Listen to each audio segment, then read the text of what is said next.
Good evening. This is Top Gun, Tuesday, January 19th, 5 o'clock. This is the world according to Top Gun, gaslighting. So gaslighting is a term that I just learned this year from a book by Dr. Ramani Durvasula called Don't You Know Who I Am? Don't you know who I am? I'm important. More important than you, right?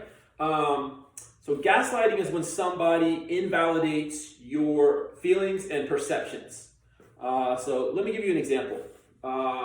For a long time, well into my 30s, I suffered from chronic fatigue. Now, this was related to psychological problems I had, anxiety, and other sorts of psychological problems were their root. But that resulted in insomnia and severe physical symptoms that I felt physically ill. Now, my father denied this reality the whole time.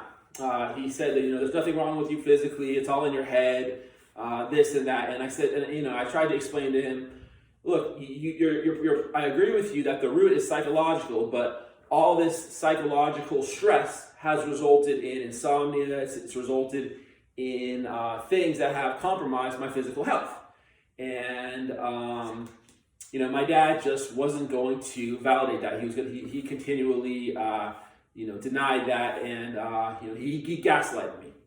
I also got gaslighted by my sister earlier this year, where she just viciously attacked me for no good reason.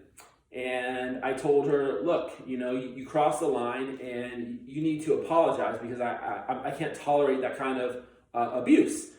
And she wanted to say, oh, I didn't do anything that was too bad, you're overreacting, this and that. No, sorry, I wasn't.